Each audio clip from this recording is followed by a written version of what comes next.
Salut tout le monde, Fredo du Vapelier. On se retrouve aujourd'hui avec Oxy posé sur mon épaule pour vous parler d'un petit mode mecha qui nous vient des Philippines, c'est le Danesa. Ce mode là fonctionne avec un accu 18650.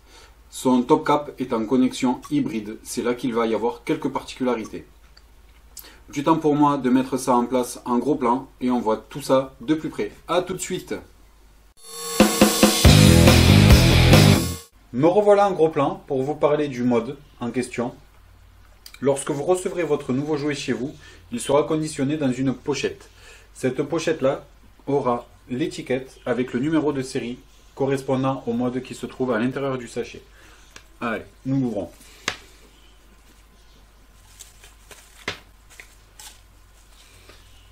Le mode est conditionné en plus de la pochette dans du papier bulle afin d'éviter tout risque d'endommagement du mode en lui-même. Voilà le bébé. On va en reparler un petit peu plus tard. Et à l'intérieur de ce papier bulle, vous aurez le certificat d'authenticité du mode qui nous vient des Philippines. C'est le certificat authentique de ce mode-là. Ici, nous voyons le numéro de série 170 sur 333. Qu'est-ce que ça veut dire? Ça veut dire grosso modo que c'est le 170e mode sur les 333 exemplaires uniques fournis. Vous ne pourrez pas trouver au-delà de 333, ce n'est pas possible, à moins de tomber sur du clone. Parlons du mode en lui-même, puisque c'est lui qui nous intéresse le plus. Donc le mode fait 80 mm de hauteur pour 24 mm de large. Comme dit en annonce, le top cap est en connexion hybride. C'est quoi l'hybride? L'hybride, ça veut dire que le pin de votre atto sera en contact direct avec l'accu. Et c'est donc à ce niveau-là qu'il faudra faire attention d'avoir un pin qui déborde assez bien de votre dripper ou de votre clearomiseur afin de ne pas faire un court-jus sur l'accu. Donc voici la platine en cuivre où nous allons venir visser notre atto. Le mode, lui, est fait entièrement de cuivre pour l'intérieur et d'alu T6 autour qui est fait d'un revêtement noir céramique. Le nom du modèle est gravé d'une couleur argent. Le switch sur le dessous qui sera réglable, nous allons découvrir. Donc pour l'enlever, même procédé que le top cap, nous dévissons. Nous voyons ici le numéro de série du mode, donc le même que sur notre petite étiquette qui était présente au début. 170, 170. Et le même que le certificat d'authenticité.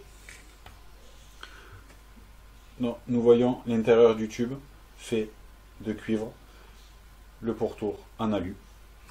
Nous aurons sur la partie haute 4 trous dégazage qui chacun ont un diamètre de 1,5 mm. Ça vous servira à dissiper la chaleur éventuelle. Le switch en lui-même.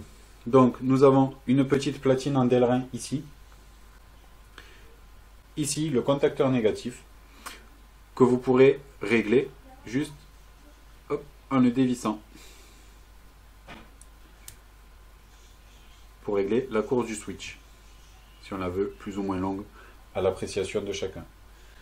Si on le dessert de trop, ça va nous aider à pouvoir démonter le switch qui est aimanté. Donc nous voyons les deux aimants et ici le guide. Donc switch aimanté guidé. Ça évitera de switcher de travers. Pour remettre en place ce petit guide, on vient remettre les deux parties de son switch. Comme ceci. On attrape le petit guide et on vient l'insérer dans son emplacement ici là. On prend la vis du contacteur négatif et on la resserre.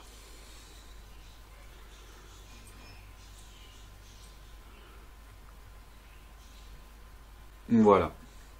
Donc la platine en Delrin ici va servir à ce que l'accu ne soit pas en permanence en contact avec le négatif ici. Et lors de l'appui, le contact va se faire. Le switch, c'est vraiment du beurre. pur et tendre.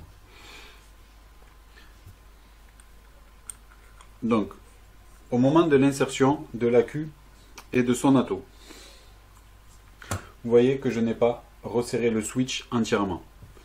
Je viens insérer mon accu. Je prends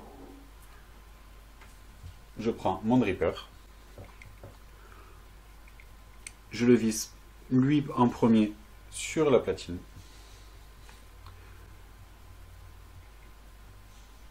Hop. Ici, le pin de mon atto. On voit qu'il dépasse de 1 mm à peu près, 1 mm et demi, de ma partie filetée, qui est la partie négative du dripper.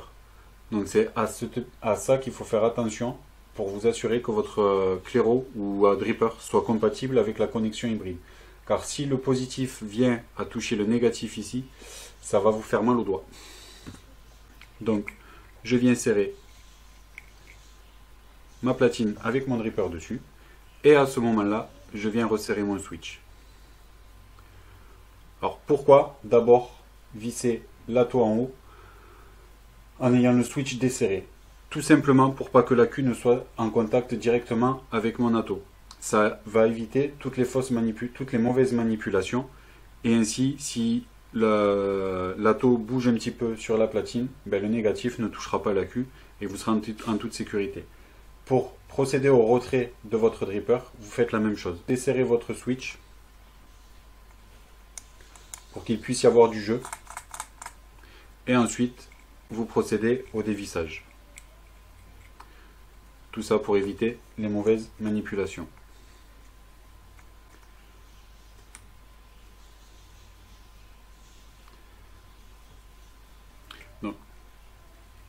J'ai un petit montage en double coil sur mon dripper. Donc je suis à 0,18 ohms à peu près. Et ça part très très bien. Une très bonne conductivité. Son drop volt est égal à 0, puisque nous sommes, je vous le rappelle, en hybride. Allez, du temps pour moi de tout remettre en plan large pour avoir un petit rendu VAP, son comportement. Je vous dis à tout de suite.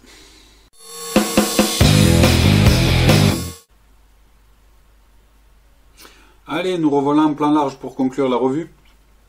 Donc j'ai choisi le dripper, le bar à dur pour monter sur le tube parce que ça fait un joli setup. J'aime bien ce dripper là aussi, aérien ou serré au choix, un rendu de saveur sympa et un look atypique qu'on va pas croiser à chaque coin de rue non plus. Pour ce qui est de mon montage sur le tube, donc un petit montage en 0,18 en nichrome avec un mélange de fils. Donc ça reste, voilà, ça reste réactif. On appuie sur le switch, ça part de suite.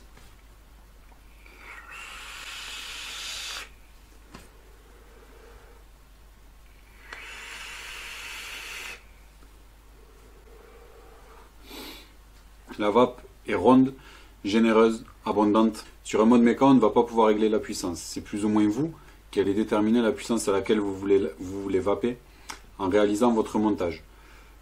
Le calcul est tout simple. Vous prenez le voltage de l'accu, donc 4,2 volts, que vous multipliez par 4,2 également, et que vous allez diviser par la valeur de votre résistance. Et le résultat, ça sera la puissance que votre mode méca va envoyer. À accu plein, bien sûr. Au fur et à mesure que l'accu se décharge, la puissance, elle diminue aussi.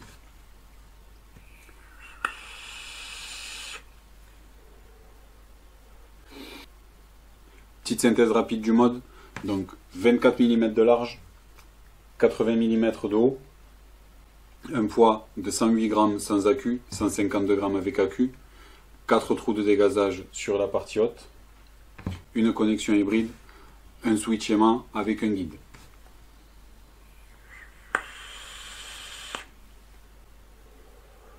Le mode est fait de cuivre et d'alu, cuivre à l'intérieur sur le contact négatif, sur la connexion hybride, et de l'alu T6 sur le pourtour du mode avec un revêtement noir céramique.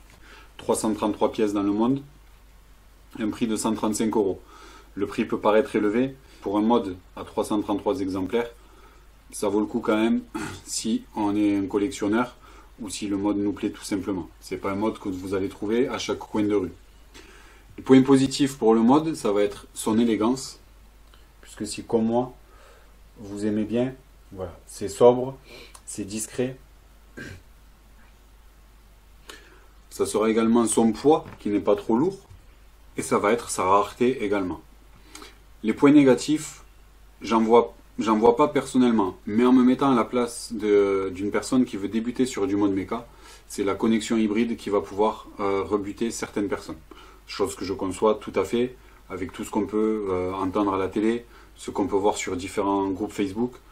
Ça peut être alarmant et ça peut décourager certaines personnes de franchir le cap et de passer sur des connexions hybrides. À partir du moment où on a le bon matériel, qu'on maîtrise les montages, qu'on sait ce qu'on fait, il n'y a pas de risque en soi de pouvoir se faire péter le mode à la tronche. Une chose importante également aussi, lorsque vous voulez le trimballer, donc si vous le mettez dans la poche ou dans une sacoche, le switch ici, vous le dévissez un petit peu et vous entendez la queue qui se balade. Au moins, si vous appuyez, il n'y a rien qui va se passer et à ce compte-là, vous pouvez l'avoir en toute sécurité dans la poche également. Le mode obtient une note de 5 sur 5, donc forcément, c'est un top mode, mais de vous à moi, ça les vaut vraiment. Voilà, ça en est terminé aujourd'hui. Passez une bonne journée, bonne vape, et je vous dis à très bientôt. Bye bye!